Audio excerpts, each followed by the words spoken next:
The auctioneer's hammer struck the wooden podium 3 times, each crack splitting the humid August air like a gunshot. And Florence Thompson felt her stomach turn to ice as she realized her father's debts would cost her everything. She stood on the platform in the center of Carlin, Nevada, her hands trembling beneath the folds of her worn calico dress, watching faces in the crowd blur together into a sea of leering strangers. The year was 1878, and the small mining town had seen its share of desperate measures, but this spectacle drew more attention than the weekly cattle auctions ever did. Her father had died 3 weeks ago in a card game gone wrong, a bullet through the heart before he could even reach for his own weapon. The man who killed him claimed self-defense, and the sheriff agreed, leaving Florence alone with nothing but a pile of debts that stretched from the general store to the saloon to men whose names she did not even know. When Victor Crane came knocking on her door with papers that bore her father's signature, promising her labor as collateral for his gambling losses, she had nowhere to turn. The law was clear, even if it was cruel. She could work off the debt, or she could be sold to someone who would take on the burden. The crowd pressed closer as the auctioneer began his pitch, describing her as though she were livestock. 22 years old, healthy, capable of cooking and sewing and all manner of household tasks. Florence kept her eyes fixed on the horizon beyond the gathered men, focusing on the purple mountains that rose in the distance, trying to pretend she was anywhere else. The sun beat down mercilessly, and sweat trickled down her spine beneath the high collar of her dress. "We will start the bidding at $200, the auctioneer announced, and Florence's heart sank further. $200 would not even cover half of what her father owed, which meant whoever bought her contract would own years of her life. A few men called out bids, their voices rough and eager. She recognized some of them, merchants and ranchers who had looked at her with interest before but had never dared approach while her father lived. Now they saw an opportunity, a chance to acquire something they wanted without the bother of courtship or marriage. The bidding climbed slowly, reaching 300, then 350. Florence forced herself to breathe steadily, to not let the panic overwhelm her. She had spent the past 3 weeks trying to find another solution, but Carlin was not a town that offered many options for a woman alone. She had no family left, no friends with means enough to help her. The mining company that employed most of the town's men had no use for female workers, and the few respectable positions available for women were already filled. $400, called a voice from the back of the crowd, and something in the tone made Florence look up. She could not see who had spoken, but the crowd shifted, people turning to look at someone she could not make out through the press of bodies. $400 going once, the auctioneer said, scanning the crowd for other bidders. The men who had been calling out before seemed to hesitate, as though the new bidder's presence gave them pause.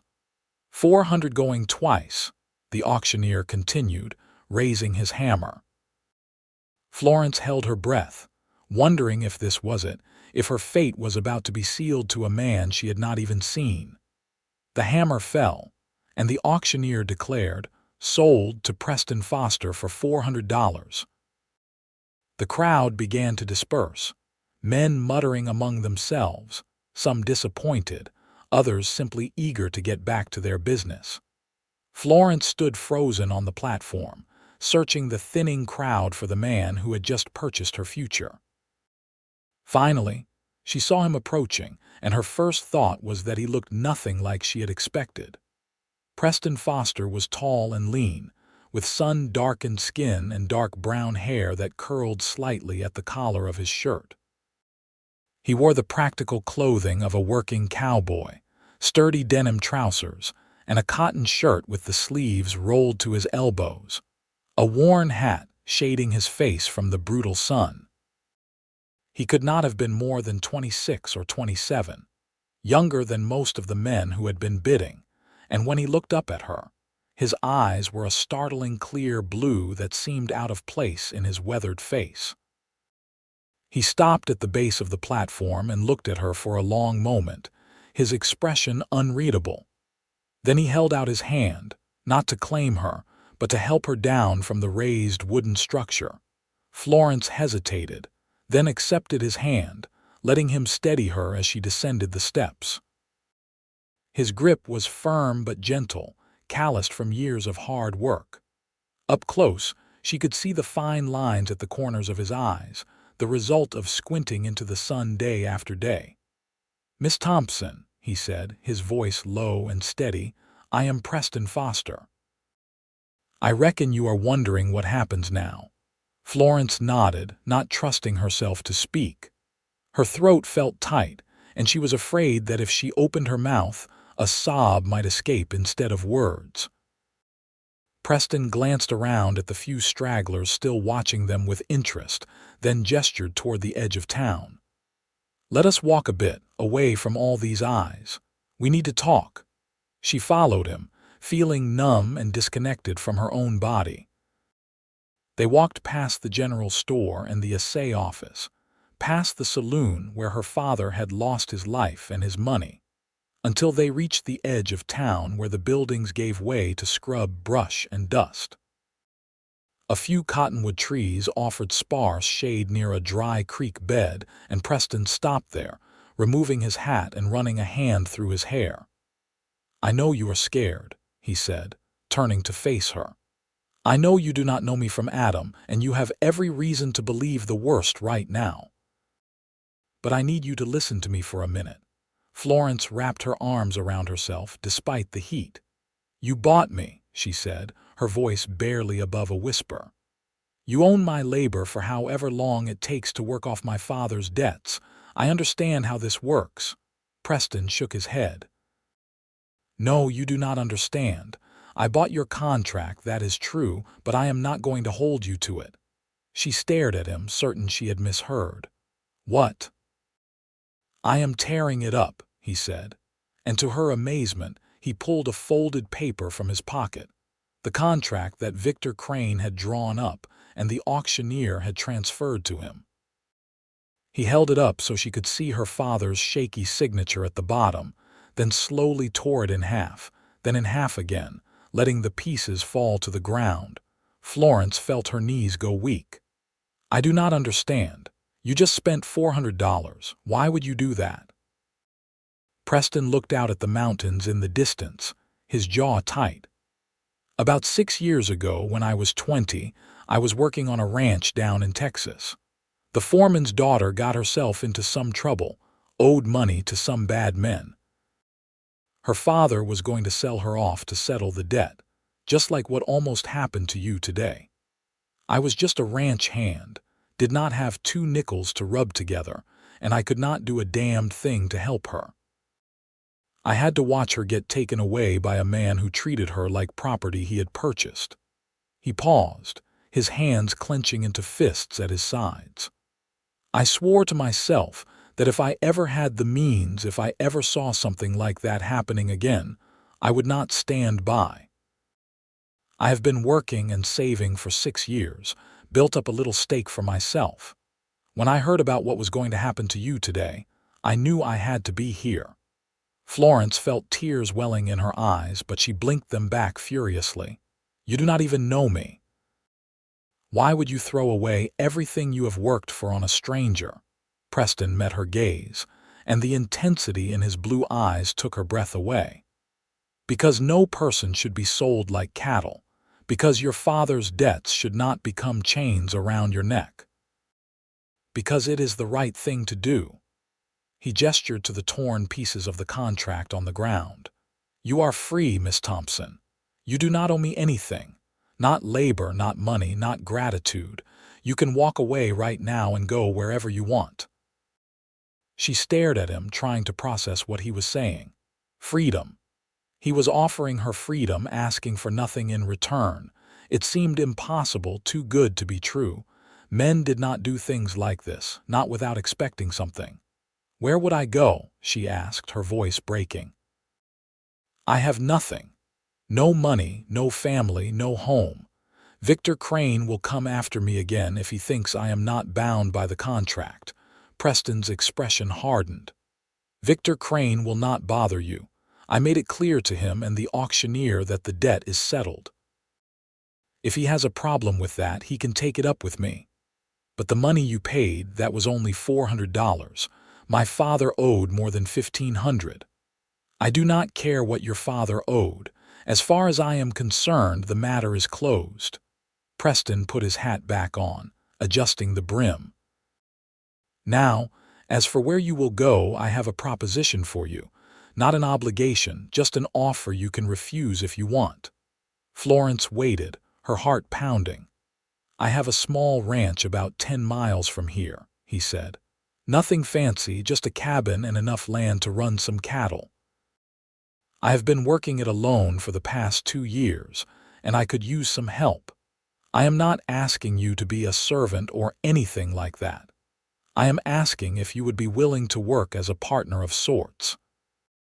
You help with the cooking and mending and other household tasks, and I will provide room and board and pay you fair wages. You would have your own space, your own privacy, and if at any point you want to leave, you are free to do so. The money you earn would be yours to keep, to use however you see fit." He paused, then added, "I know you have no reason to trust me, but I give you my word that I will treat you with respect. You will be safe at my ranch, and you will have time to figure out what you want to do with your life now that you are free." Florence looked down at the torn contract at her feet, then back at Preston Foster. Every instinct she had been raised with told her to be suspicious, to look for the hidden trap in his offer. But when she looked into his eyes, she saw only honesty and a quiet determination. He had just spent his life savings to free a woman he did not know, asking nothing in return. That was not the action of a man who meant her harm. "All right," she said softly. "I will come work at your ranch, but I will earn my keep, Mr. Foster. I will not accept charity." A small smile tugged at the corner of his mouth, the first hint of warmth she had seen in his serious face. "I would not expect anything less, Miss Thompson. And please call me Preston. We are going to be working together, no need for formalities." "Then you should call me Florence," she replied, and felt the tiniest loosening of the knot of fear in her chest. They walked back into town together, Preston keeping a respectful distance as they made their way to the boarding house, where Florence had been staying since her father's death. She gathered her few belongings, everything she owned in the world fitting into a single worn carpetbag, and met him outside where he had a horse and wagon waiting. The ride to Preston's ranch took almost 2 hours, following a rough trail that wound through the Nevada desert. The landscape was harsh and beautiful, all sagebrush and rocky outcroppings, with the mountains rising in the distance like purple sentinels. Preston did not talk much during the ride, but his silence was comfortable rather than oppressive. He pointed out landmarks occasionally, explaining where the boundaries of his property lay, where the best water sources could be found. When they finally arrived, Florence felt her spirits lift slightly despite everything. The ranch was modest, just as Preston had said, but it was well maintained. The cabin was small but sturdy, built of rough-hewn logs with a stone chimney rising from one end. A barn stood nearby, along with a corral holding several horses. Beyond that, she could see cattle grazing on the sparse vegetation, dark shapes scattered across the land. Preston helped her down from the wagon and carried her bag to the cabin. Inside, it was clean and organized if sparsely furnished. There was a main room with a stone fireplace, a rough wooden table and chairs, and a kitchen area with a cast iron stove. A doorway led to what must be Preston's bedroom, and he gestured to a curtained alcove on the opposite side of the room. "That can be your space," he said. "It is not much, but I can build a proper partition if you want more privacy. There is a bed and a trunk for your things." Florence looked at the alcove, which held a narrow bed covered with a simple quilt and a wooden trunk at its foot. A small window let in the afternoon light. It was far from luxurious, but it was more than she had dared to hope for a few hours ago. "This is fine," she said. "Thank you." Preston nodded and set her bag down. "I need to tend to the animals before dark. Make yourself at home, look through the kitchen and see what supplies we have. We can talk more over supper." He left her alone, and Florence stood in the center of the cabin, trying to absorb the sudden change in her circumstances. This morning she had woken up knowing she would be sold like property by afternoon. Now she stood in a stranger's home, free and offered work as a partner rather than a slave. It felt like a dream, fragile and unreal. She spent the remaining hours of daylight exploring the cabin and taking stock of the kitchen supplies. Preston had the basics: flour, beans, salt pork, coffee, and a few other staples. There was a small vegetable garden behind the cabin, withered in the summer heat but still producing a few squash and some herbs. Florence found herself falling into familiar rhythms, preparing a simple meal of beans and cornbread, setting the table, heating water for washing. When Preston returned, the sun was setting, painting the sky in shades of orange and pink. He washed up at the basin near the door, then joined her at the table, looking surprised at the meal she had prepared. "You did not have to do all this tonight," he said. "You have had a long day." "So have you," Florence replied, taking her seat. "And I meant what I said. I will earn my keep here." They ate in silence for a while, the awkwardness of two strangers sharing a meal settling over them. Finally, Preston spoke. "Tell me about yourself, Florence. What did you do before all this happened?" She hesitated, then decided honesty was the best approach. "My mother died when I was 12. After that, it was just my father and me. He was a prospector, always chasing the next big strike. We moved around a lot, never stayed in one place long. When we came to Carlin 2 years ago, he seemed to think he had finally found something promising. But the mining did not pan out, and he started spending more time at the card tables than at his claim." "Must have been hard taking care of him," Preston said quietly. Florence nodded. "He was not a bad man, just a weak one. He could not control his gambling and he made promises he could not keep. In the end, it killed him. You are not responsible for his choices. I know that." She looked down at her plate. "But I am the one who had to live with the consequences." Preston was quiet for a moment, then said, "Not anymore. You get to make your own choices now." The simple statement brought tears to Florence's eyes again, and this time she could not hold them back. She cried silently, covering her face with her hands, all the fear and stress and grief of the past weeks pouring out of her. She felt Preston's chair scrape back, heard his footsteps, and then he pressed a clean handkerchief into her hand. "It is all right," he said softly. "You are safe here." Those words, spoken with such conviction, broke something open inside her. She sobbed harder and Preston stood nearby, not touching her but offering his steady presence. When the storm of emotion finally passed, Florence wiped her face and looked up at him. "I am sorry," she whispered. "Do not be. You have earned the right to cry." That night, lying in her narrow bed in the alcove, Florence stared at the ceiling and listened to the unfamiliar sounds of the ranch. Somewhere outside, a coyote called and the horses nickered softly in response. In the other room, she could hear Preston's quiet breathing as he slept. For the first time in weeks, she felt something that might have been hope. The days that followed fell into a routine that was both strange and comforting. Florence rose early to prepare breakfast while Preston tended to the animals. They ate together, then he would head out to work the ranch while she tackled the household tasks. Cooking, cleaning, mending his worn clothing, tending the struggling garden. The work was hard but satisfying, and Preston was true to his word. He treated her with unfailing respect, never making demands, always asking rather than ordering. In the evenings, they would share supper and talk. Preston told her about his life, growing up on a farm in Missouri, heading west after his parents died, working various ranches until he saved enough to buy this piece of land. Florence found herself opening up as well, sharing memories of her mother, stories from the various mining towns she had lived in.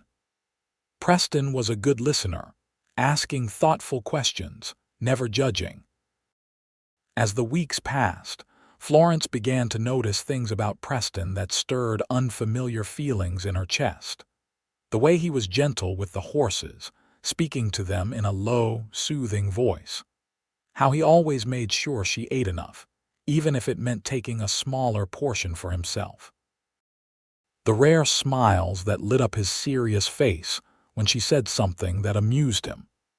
The strength in his hands when he repaired a fence or lifted heavy supplies, yet the care he took never to use that strength in a threatening way. She caught herself watching him sometimes, admiring the way he moved, economical and sure. She noticed how his hair curled at his neck when it got too long, how his eyes crinkled when he laughed. And she realized, with a mixture of excitement and terror, that she was developing feelings for him. It was absurd, she told herself. He had saved her from a terrible fate, but that did not mean he saw her as anything more than someone he was helping. He had made it clear from the beginning that she was free to leave, that he expected nothing from her. Romantic feelings would only complicate the arrangement and potentially ruin the safe haven he had provided, but her heart did not listen to logic. Every day, she found herself more drawn to him, more aware of his presence. She took extra care with the meals she prepared, hoping to see his expression of appreciation. She mended his clothes with meticulous stitches, imagining him wearing them. She lay awake at night, acutely conscious that he was sleeping just on the other side of the cabin wall. Preston, for his part, seemed oblivious to her growing feelings. He remained polite and friendly but maintained a careful distance. He never touched her unnecessarily, never looked at her with anything but respectful regard. Florence told herself she should be grateful for his propriety, but part of her wished he would give some sign that he saw her as a woman, and not just someone he was helping. One evening in late September, about 6 weeks after she had come to the ranch, Preston returned from town with supplies and news that made Florence's blood run cold. "I heard something today that I thought you should know," he said, as they prepared supper together. "Victor Crane is making noise about the contract. He is claiming that I did not pay the full debt and that you still owe him money." Florence's hand stilled on the knife she was using to slice bread. "But you said the debt was settled." "I did, and legally it is." When someone buys a contract at auction, they assume all the debt, and what happens to that contract after is their business. Crane got his $400 from the auction proceeds. He has no legal claim on you anymore. Preston's jaw tightened. "But that does not mean he will not try to cause trouble." "What kind of trouble?" Florence asked, fear creeping into her voice. "Hard to say. Crane is known for being vindictive. He might try to intimidate you, or he might try to go through the courts, even though he has no case. I just wanted you to be aware so you are not caught off guard." Florence set down the knife, her appetite gone. "Maybe I should leave. Go somewhere Crane cannot find me." "No." Preston's voice was firm. "You have done nothing wrong and you are not going to run. I meant what I said, Florence. I will protect you. Crane will not touch you." The conviction in his words sent a shiver through her, But it was not fear this time. It was something warmer, something that made her heart beat faster. She looked at Preston, really looked at him, and saw the determination in his eyes, the set of his jaw. He meant every word. He would stand between her and danger without hesitation. "Why?" she whispered. "Why are you doing all this for me?" Preston held her gaze for a long moment, and something flickered in his blue eyes, something that looked almost like longing. But then he looked away, busying himself with the coffee pot. "Because it is right," he said, but his voice lacked its usual steadiness. Florence wanted to push, wanted to ask what he was not saying, but she held back. Whatever Preston was feeling, he clearly was not ready to talk about it. 2 days later, Crane made his move. Florence was working in the garden when she heard the sound of horses approaching. She looked up to see 3 men riding toward the cabin, and her stomach dropped when she recognized Victor Crane in the lead. He was a heavy-set man with a florid face and small, mean eyes, dressed in clothes that were too fine for the rough country, a man who wanted everyone to know he had money.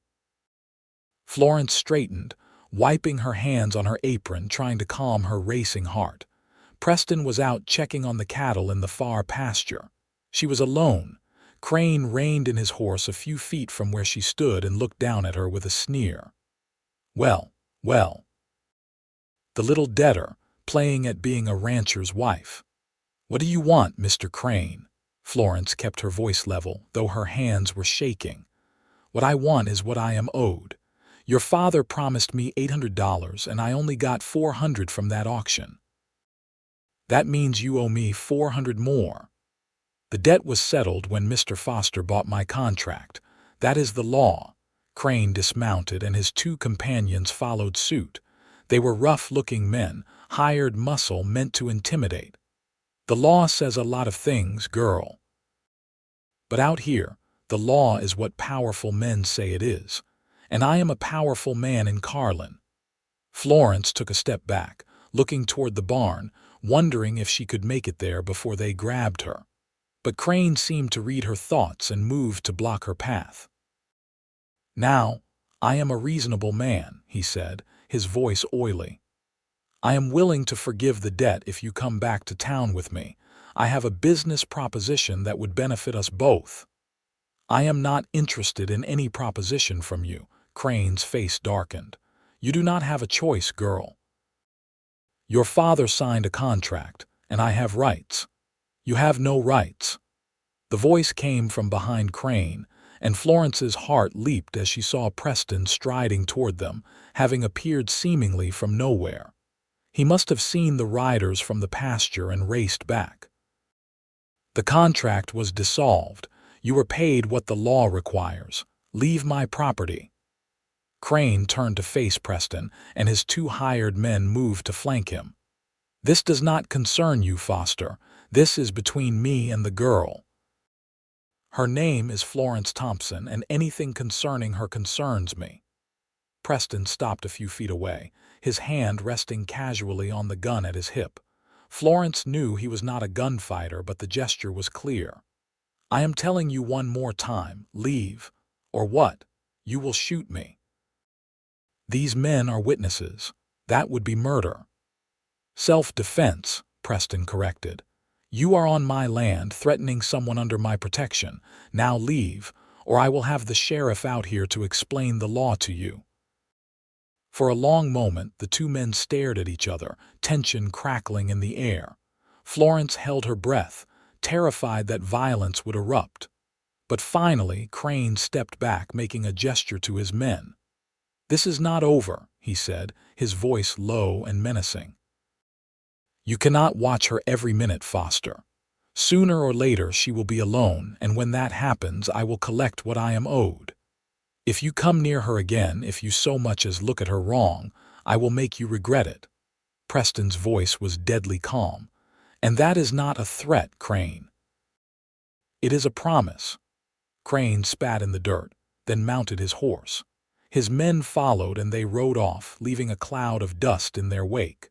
Florence found herself shaking, adrenaline flooding her system now that the immediate danger had passed. Preston turned to her, and his expression softened. "Are you all right? Did he touch you?" She shook her head, unable to speak.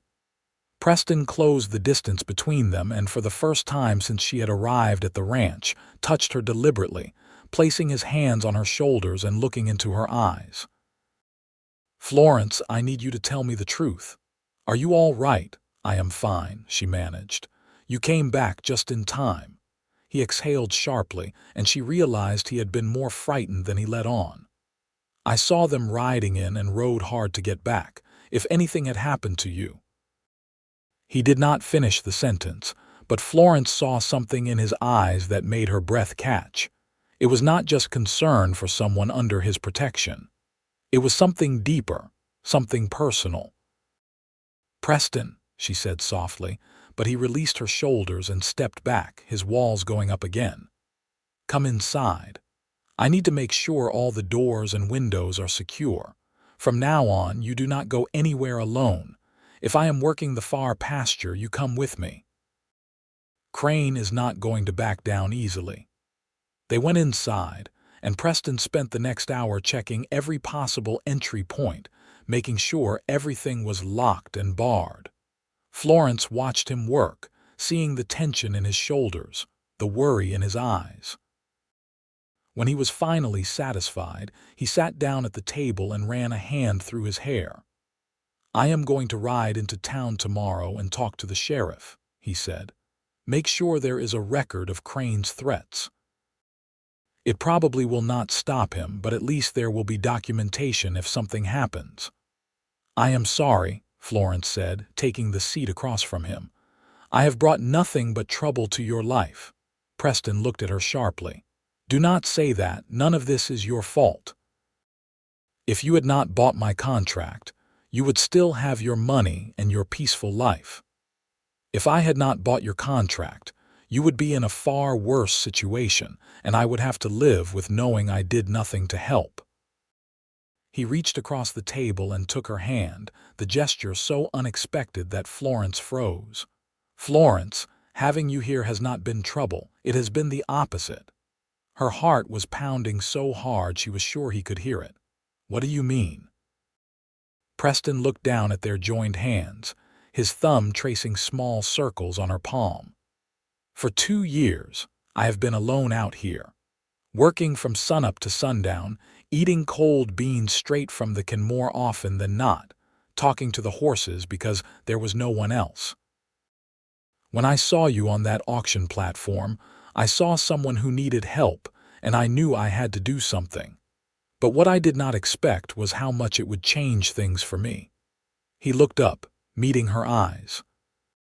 "Coming home to a hot meal, having someone to talk to in the evenings, hearing you sing while you work in the garden. Florence, you have brought life to this place. You have brought life to me. And I know I said you did not owe me anything, that you were free to leave whenever you wanted, but the truth is, I do not want you to leave. Ever." Florence felt tears prickling her eyes again, but this time they were tears of joy. "I do not want to leave either," she whispered. Preston's hand tightened on hers. "I do not want you to feel obligated to say that. I do not want you to think you have to stay because of what I did or because of Crane's threats. That is not why."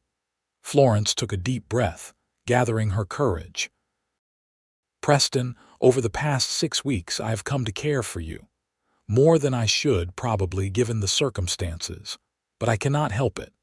You are the kindest, most honorable man I have ever known. When I think about my future now, I cannot imagine it without you in it." Preston stared at her, and for a moment, Florence feared she had said too much, revealed too much. But then a slow smile spread across his face, transforming it from serious and stern to something breathtakingly warm.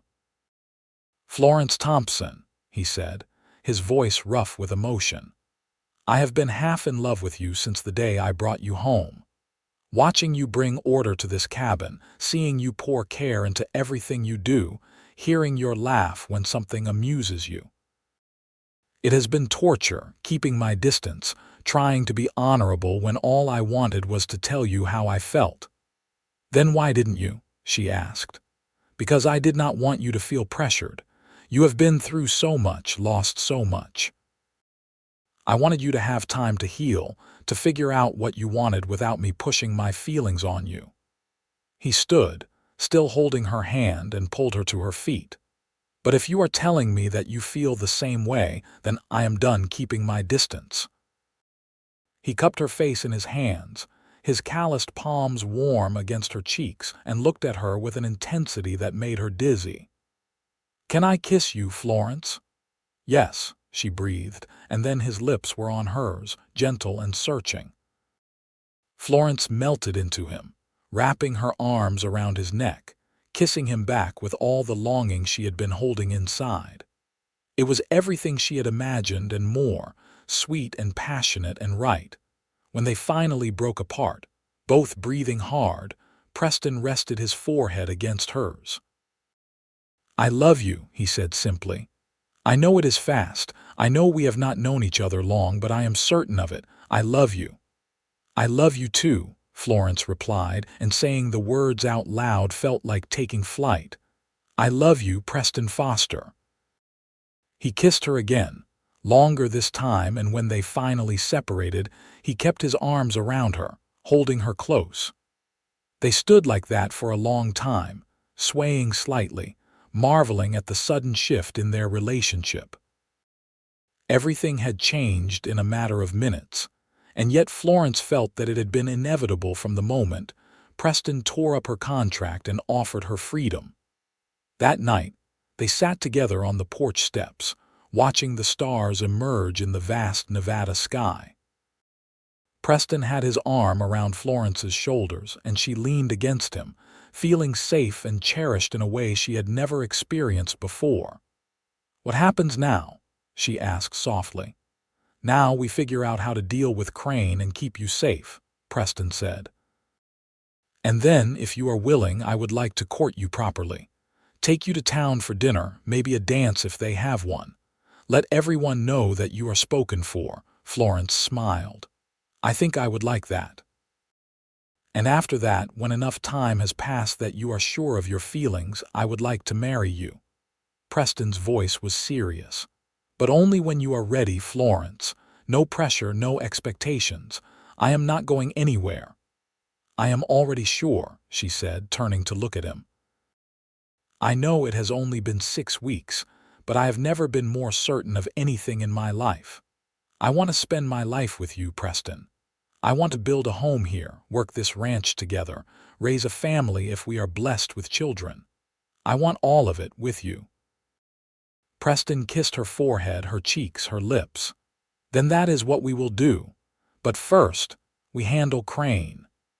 The next morning, Preston rode into Carlin to speak with the sheriff, leaving Florence at the ranch with strict instructions to keep the doors locked and the rifle close at hand.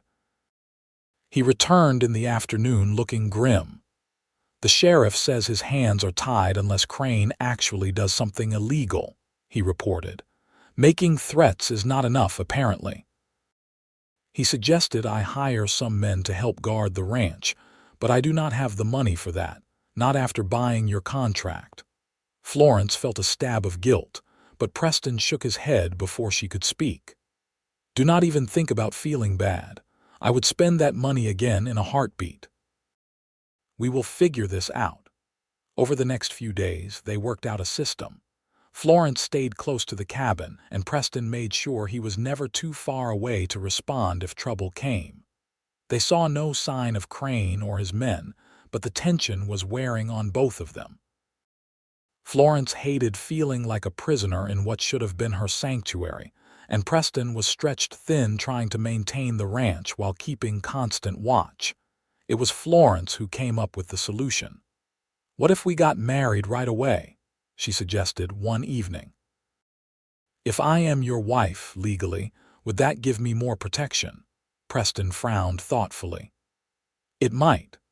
A man's wife is under his protection in a way that is recognized by law, and it would make it clear to everyone that you are not some indentured servant or woman of questionable status. You would be Mrs. Preston Foster, a respectable married woman." "Then let us do it," Florence said. "I know you wanted to court me properly, but given the circumstances, I think we should be practical." "I do not want you to marry me just for protection," Preston said carefully. "That is not how I want to start our life together." Florence took his hands in hers. "I am not marrying you just for protection. I am marrying you because I love you and I want to be your wife. The timing may not be ideal, but my feelings are completely genuine. I promise you that." Preston searched her face for a long moment, then nodded. "All right. If you are sure, then let us get married. Tomorrow, if possible." They rode into Carlin the next morning, and Preston spoke with the circuit preacher who served the small mining town. The man agreed to perform the ceremony that afternoon in the small church at the edge of town. Florence had nothing suitable to wear for a wedding, but the preacher's wife kindly lent her a blue dress that was only slightly too big. Preston wore his best shirt and trousers, his hair freshly combed, looking nervous and excited. The ceremony was simple, with only the preacher, his wife, and 2 witnesses pulled in from the street. But when Preston slipped a simple gold band on Florence's finger, a ring he had purchased that morning from the general store, and promised to love and cherish her for the rest of his life, Florence felt her eyes fill with happy tears. And when the preacher pronounced them man and wife, and Preston kissed her in front of God and these few witnesses, she felt a sense of rightness settle over her. They emerged from the church as husband and wife, and word spread quickly through the small town. People stopped them on the street to offer congratulations, and Florence saw more than a few surprised faces. No doubt some had expected her to end up in a very different situation. The fact that she had married Preston Foster, a respected if solitary rancher, and was clearly happy about it, must have been surprising news. They also encountered Victor Crane on the main street, and his face went purple when he saw Florence's ring and heard the news. He opened his mouth to say something, but Preston stepped in front of Florence protectively. "She is my wife now, Crane, legally and in every other way. If you have a problem with that, you can take it up with a judge, but I guarantee you will lose. Leave us alone." Crane's mouth worked silently for a moment, then he spat on the ground and stalked away. Florence felt Preston's shoulders relax slightly. "You think that is the end of it?" she asked quietly. "I hope so. He would be a fool to keep pushing now that you are my wife. But we will stay alert, just in case." They celebrated their wedding with dinner at the hotel restaurant, a luxury Preston insisted on despite the expense. Florence had never had such a fine meal, course after course of things she had only heard about. But even better than the food was the way Preston looked at her across the table, his eyes full of love and pride. When they returned to the ranch that evening, both were nervous and excited.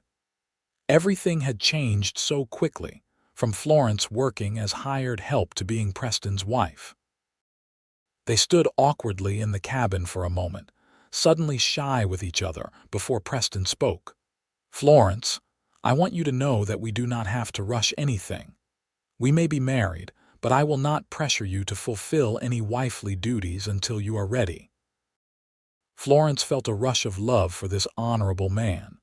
"Preston, I am ready. I love you and I want to be your wife in every way." The tenderness and passion of that night exceeded anything Florence had imagined. Preston was gentle and patient, making sure she felt safe and cherished. And when they lay together afterward, Florence curled against his chest. She felt a completeness she had never known was possible. "Thank you," she whispered into the darkness. "For what?"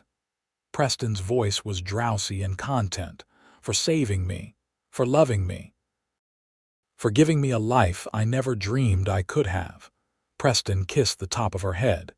"You saved me too, Florence. I just did not know I needed saving until you came along." The next few months were some of the happiest of Florence's life. She and Preston settled into married life, working the ranch together, building their home. Preston was true to his word about treating her as a partner. He consulted her on decisions about the ranch, valued her opinions, and split the profits from selling cattle. Florence threw herself into making their cabin a real home, sewing curtains for the windows, planting flowers in boxes near the door, cooking elaborate meals that made Preston groan with pleasure. They saw no more trouble from Victor Crane, and Florence began to relax, to believe that chapter of her life was truly behind her. She made friends with some of the other ranch wives in the area, women who welcomed her into their community now that she was respectably married. She and Preston attended barn dances and church socials, and Florence loved seeing the way he would seek her out in a crowded room, his eyes lighting up when they found her. In November, Florence realized she was pregnant. She waited to tell Preston until she was certain, and when she finally shared the news one evening after supper, his reaction was everything she could have hoped for. He swept her into his arms, spinning her around before carefully setting her down as though she were made of glass. "We are going to have a baby," he said wonderingly. "Florence, we are going to be parents." She laughed, tears of joy streaming down her face. "Are you happy?" "Happy does not even begin to cover it. I am ecstatic. I am terrified. I am so in love with you I can barely stand it." He knelt down and pressed a kiss to her still flat stomach. "Hello in there, little one. I am your father, and I already love you more than anything." The pregnancy progressed smoothly, and Preston was attentive to the point of being overprotective. He insisted Florence rest more, take on lighter tasks, eat more vegetables. She tolerated his fussing because she knew it came from love, but she also made sure he understood she was not fragile. She continued working alongside him as much as she could, preparing for the baby's arrival. In March of 1879, as winter gave way to spring, Florence went into labor. Preston rode hard to fetch the midwife from the nearest ranch, and the woman arrived just in time to help deliver a healthy baby boy. Preston was beside himself when he first held his son, tears streaming down his weathered face as he looked at the tiny bundle. "He is perfect," he whispered. "Florence, he is absolutely perfect." They named him Thomas after Preston's father, and the baby became the center of their world. Preston was a devoted father, getting up in the night to bring the baby to Florence for feeding, changing diapers without complaint, singing lullabies in his rough voice. Watching him with their son made Florence fall even more deeply in love with her husband. Life on the ranch continued, now with the added joy and chaos of a baby. Thomas was a good-natured child, quick to smile and rarely fussy. As he grew, Florence loved seeing Preston's features emerge in their son's face. The same blue eyes, the same stubborn chin, the same tendency to focus intently on whatever caught his attention. When Thomas was 6 months old, Florence discovered she was pregnant again. This time she told Preston immediately, and they marveled together at how quickly their family was growing.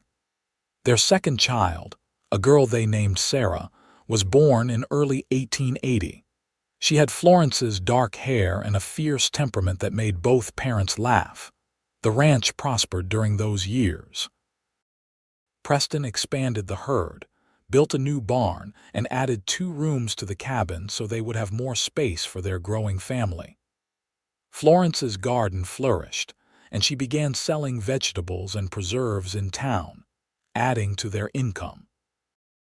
They were not wealthy, but they were comfortable, and more importantly, they were happy. In the spring of 1881, when Thomas was 2 and Sarah was 1, they received unexpected news. Victor Crane had died, caught cheating at cards 1 time too many, shot by an angry gambler. Florence felt a complicated mix of emotions when she heard. She could not mourn the man who had tried to make her a slave, but she also did not take pleasure in his death. Mostly, she felt relief that the threat hanging over her was finally, definitively gone. "It is over," Preston said, holding her close. "That chapter of your life is closed for good now." Florence nodded against his chest. "I never think about those days anymore," she said softly. "That frightened girl on the auction platform feels like a different person. I am so far from her now."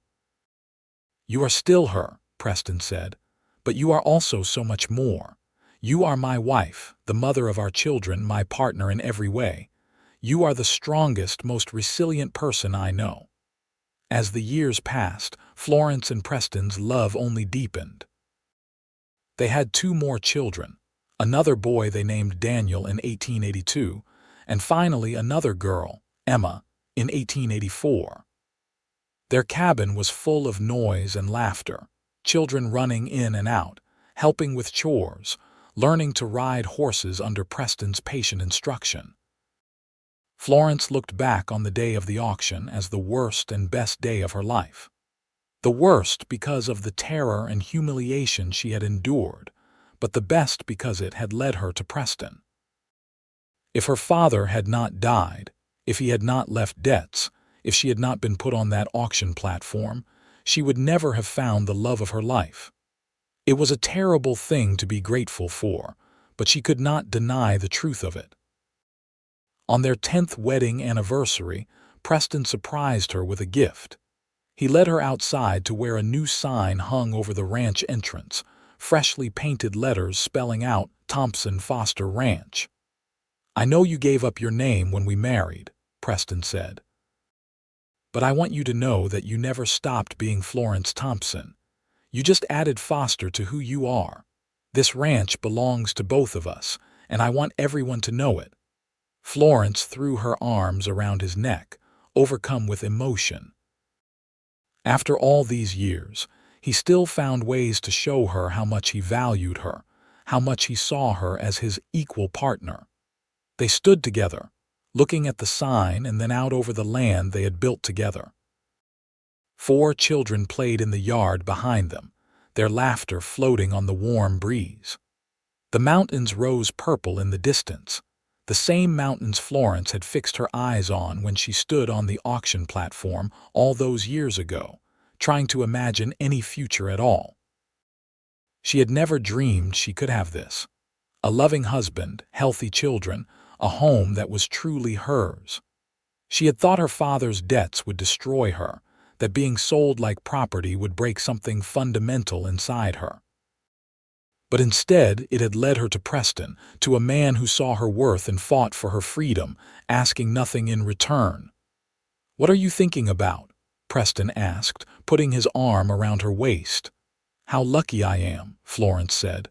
"How grateful I am that you were in Carlin that day. That you had the courage and the compassion to do what you did." Preston kissed her temple. "I am the lucky one, Florence. You have given me everything I ever wanted and things I did not even know I needed. A family, a home full of love, a reason to work hard and build something lasting." They watched their children play, Thomas now 10 years old and helping his father with more of the ranch work, Sarah at 8 showing a gift with the horses, Daniel at 6 full of questions and energy, and Emma at 4 her mother's shadow in all things. This was the life they had built together, brick by brick, day by day, rooted in love and mutual respect. That evening, after the children were in bed, Preston and Florence sat on the porch as they had done countless times before, watching the stars emerge. Preston took her hand, lacing his fingers through hers. "You ever regret it?" he asked quietly. "Marrying me so quickly, tying your life to mine?" Florence looked at him in surprise. "Never, not for a single moment, do you?" "Never," Preston echoed. "I just want to make sure you know that you have choices, Florence. You have always had choices. From the moment I tore up that contract, I never wanted you to feel trapped." "I do not feel trapped," Florence said firmly. "I feel free. Freer than I have ever been, because I choose to be here. Choose to love you, choose this life. That is real freedom, Preston. Not the absence of obligations, but the ability to choose your own path and walk it with someone you love. Preston pulled her close, and they sat in comfortable silence as the night deepened around them. A coyote called in the distance, and from inside the cabin came the soft sounds of children sleeping. This was home, this was family, this was love. Florence thought about the frightened young woman she had been, standing on that auction platform, certain her life was ending. She wished she could go back and tell that woman that everything would be all right, that the cowboy who bought her freedom would become her whole world, that she would find happiness beyond anything she had imagined. But maybe that woman had known, even then. Maybe some part of her had recognized Preston as her salvation when he appeared out of the crowd. Maybe that was why she had accepted his offer to work at the ranch, why she had opened her heart to him so quickly. "I love you," she said, the words as true now as they had been the first time she spoke them. "I love you too," Preston replied and kissed her under the vast Nevada sky. Years continued to pass, each one bringing new challenges and joys. The ranch grew and prospered. Thomas grew into a strong young man who shared his father's gift with cattle and horses. Sarah proved to have a head for numbers and helped keep the ranch books, showing an acumen that surprised and pleased both her parents. Daniel, always curious and energetic, was the one who suggested expanding into sheep as well as cattle, diversifying their income. And Emma, the youngest, inherited her mother's nurturing nature, often found in the garden or in the kitchen, learning recipes and remedies.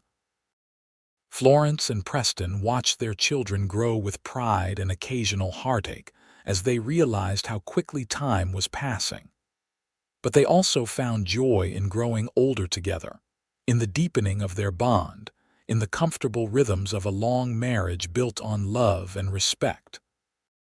When Thomas turned 18, he asked his parents if he could bring his sweetheart, a girl named Mary from a neighboring ranch, to meet them formally. Florence and Preston exchanged knowing looks, remembering their own young love, and welcomed the girl with open arms. The two were married a year later, and Thomas built a small house on the ranch property, planning to take over more of the operation as Preston aged. Sarah, independent and strong-willed, announced at 20 that she wanted to go to San Francisco to study bookkeeping and business. Preston was hesitant, worried about his daughter in the big city, but Florence supported her, recognizing the same desire for self-determination that she herself had once felt. They sent Sarah off with their blessing and enough money to see her through her studies, proud of her ambition. Daniel and Emma remained on the ranch, both content with the life they had known since childhood. Daniel married at 21, bringing another young woman into the family, while Emma, even as she reached adulthood, seemed in no hurry to leave home, preferring to help her mother run the household and care for the garden that had grown into a substantial operation of its own. Florence was 44 when she became a grandmother for the first time, Thomas and Mary's son born in the same room where Florence had given birth to all her children. Holding her grandson, seeing Preston's joy as he met the child who would carry on the family name, Florence felt the circle of life completing itself in the most beautiful way. Preston was 48 by then, his dark hair shot through with gray, his face more lined but still handsome in Florence's eyes. He had been her rock for over 20 years, her partner in every sense of the word. They had weathered droughts and hard winters, cattle diseases and market downturns, the normal struggles of ranch life. But they had weathered it all together, their love the constant that saw them through every difficulty. One evening, as they sat on the porch of the expanded cabin that was now more house than cabin, Preston took her hand as he had done thousands of times before. "You remember the day we met?" he asked. Florence smiled. "How could I forget? It was the worst and best day of my life." "I saw you standing on that platform," Preston said quietly, "and something in my chest just broke open. I looked at you and I thought, I cannot let this happen to her. I have to help. But I never expected that helping you would be the thing that saved me too." "How did it save you?" Florence asked, curious. They had talked about that day many times over the years, but there were always new layers to discover. Preston was quiet for a moment, gathering his thoughts. "I was lonely, Florence. So lonely I did not even realize how much anymore. I had convinced myself that I was fine on my own, that I did not need anyone. But the truth was, I was just existing, not really living. And then you came into my life, and suddenly everything had color and meaning and purpose. You saved me from a life of emptiness." Florence leaned her head on his shoulder, tears in her eyes. "We saved each other then." "Yes," Preston agreed. "We did." They sat in comfortable silence, watching the sun set over the mountains that had witnessed the beginning of their love story. The ranch spread out before them, testament to everything they had built together. Children and grandchildren were inside the house, their voices a happy murmur through the open windows. This was the legacy of that terrible, wonderful day in Carlin. This life, this love, this family. Preston had bought Florence's freedom and asked for nothing, but in return she had given him everything. Her love, her loyalty, her partnership, her whole heart. And together they had created something beautiful and lasting. As the stars began to appear in the darkening sky, Preston squeezed Florence's hand. "I would do it all again," he said. "Every single moment, every choice, every sacrifice. It all led me to you, and that makes everything worth it." "Me too," Florence whispered. "I would do it all again, knowing it would lead me here to you, to this life we have built." They sat on the porch until the night was fully dark, holding hands, surrounded by the life they had created together. Two people who had found each other in the most unlikely circumstances and built something extraordinary from that chance meeting. The cowboy who bought her freedom and asked for nothing had received everything in return, and the woman who thought her life was ending discovered it was actually just beginning. Their love story, born from desperation and compassion, had grown into something that would echo through generations, a testament to the power of kindness, the strength of true love, and the beautiful things that can grow when two people choose each other, day after day, year after year, for a lifetime. Many more years passed in contentment and peace. The ranch continued to thrive under the joint management of Preston, Florence, and their children. Thomas proved to be a natural leader, taking on more responsibility as Preston aged. Mary was a wonderful addition to the family, and she and Florence became close, almost like mother and daughter. Sarah returned from San Francisco after completing her studies, bringing with her not only new business knowledge, but also a husband, a banker named Robert, who had fallen in love with her fierce intelligence and independent spirit.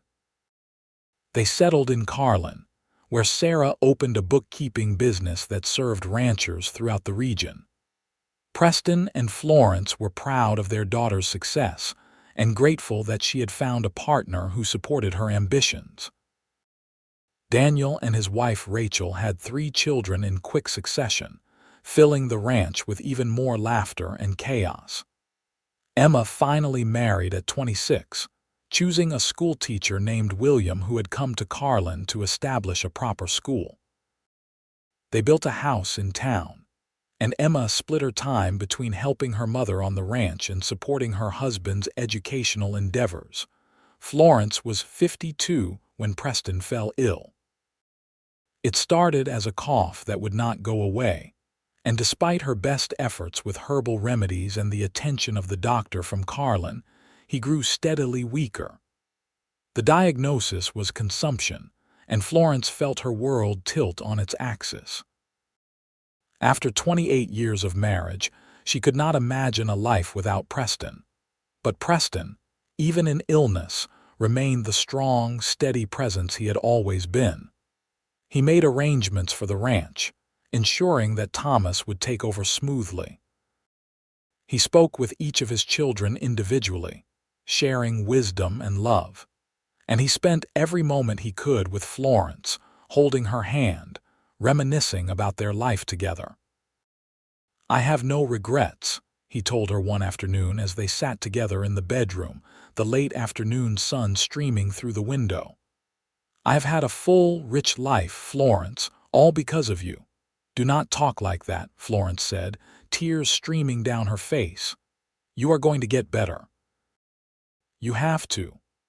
Preston cupped her face in his hand, his touch as gentle as ever despite his weakness. "We both know that is not true, but I need you to know that I am not afraid. I have had more happiness than most men dream of. I have loved you for 28 years, and I will love you for however long I have left, and then I will love you from wherever I go next." Florence sobbed, clutching his hand. "I do not know how to do this without you." "You are the strongest person I know," Preston said. "You have survived things that would have broken other people. You will survive this too. And you will continue to build this life we created together, keep the ranch running, love our children and grandchildren. You will live, Florence, even when I cannot." He died on a clear spring morning, Florence holding his hand as he took his last breath. The grief was overwhelming, a physical pain that threatened to consume her. But as the family gathered, as the funeral was held and Preston was buried on the ranch he loved, Florence found strength in the legacy they had built together. She was 53, a widow, but not alone. Her children surrounded her with love and support. Thomas assured her that she would always have a home on the ranch, that nothing would change. But Florence knew everything had changed. Preston had been her partner, her love, the other half of her soul for almost 3 decades. Life without him would be fundamentally different. In the months that followed, Florence grieved deeply. But she also found purpose in honoring Preston's memory by continuing the work they had started together. She spent time with her grandchildren, telling them stories about their grandfather, making sure they knew what an extraordinary man he had been. She helped Thomas run the ranch, her decades of experience invaluable. She worked in her garden, finding peace in the familiar rhythms of planting and harvesting. On what would have been their 30th wedding anniversary, Florence rode out to the spot where she and Preston used to watch the sunset, a place on the edge of their property with a clear view of the mountains. She brought wildflowers and laid them on the ground, then sat down, letting the memories wash over her. She thought about the frightened young woman on the auction platform, the cowboy who had saved her, the life they had built from that unlikely beginning. 30 years of love, laughter, hard work, and partnership. 30 years of waking up next to him, of sharing meals and decisions and dreams. 30 years that had given her 4 children, numerous grandchildren, and memories that would sustain her for however many years she had left. "Thank you," she whispered to the wind, knowing somehow that Preston could hear her. "Thank you for buying my freedom. Thank you for loving me. Thank you for giving me the best life I could have imagined." She stayed there until the sun set, painting the sky in brilliant shades of orange and pink, the same colors that had filled the sky on so many evenings when she and Preston had sat together, planning their future, celebrating their present. Then she rode back to the ranch, back to the family they had created, ready to face whatever came next. Florence lived another 18 years, dying peacefully in her sleep at the age of 71. In those years, she saw the ranch continue to grow and prosper, saw her children's children have children of their own. She told the story of how she met Preston to anyone who would listen, making sure that his act of compassion and heroism would not be forgotten. She lived with purpose and dignity, honoring the gift he had given her all those years ago, freedom and the chance to choose her own life. When she died, surrounded by family in the house she and Preston had built together, her last words were, "I am ready. Tell him I am coming home." They buried her next to Preston on the ranch, under the vast Nevada sky. The headstone read, "Florence Thompson Foster, beloved wife, mother, and grandmother. She was freed by love and lived in grace." And so ended the love story that had begun on an auction platform in Carlin, Nevada, in 1878. A cowboy had bought a woman's freedom and asked for nothing in return, but had received a love that lasted a lifetime and beyond.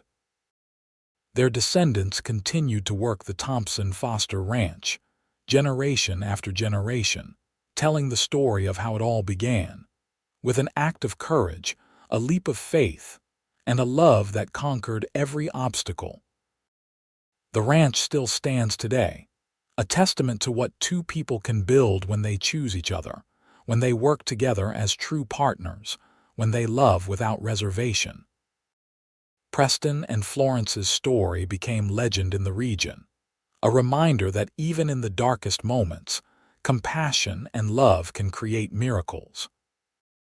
Their graves sit side by side on a hillside overlooking the land they loved, the mountains rising purple in the distance, the wind whispering through the sage brush, carrying their story forward into time.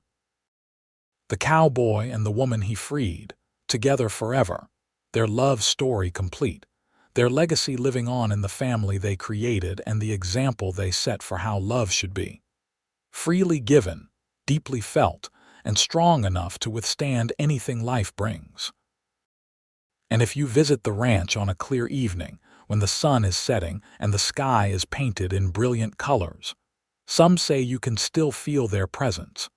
Two souls who found each other against all odds and built something beautiful that will never fade. Their story began with an auction and a cowboy's brave choice to do the right thing, and it ended with a lifetime of love, partnership, and happiness, proving that sometimes the greatest treasures come from the most unexpected places, and the truest love stories are the ones that almost never had a chance to begin.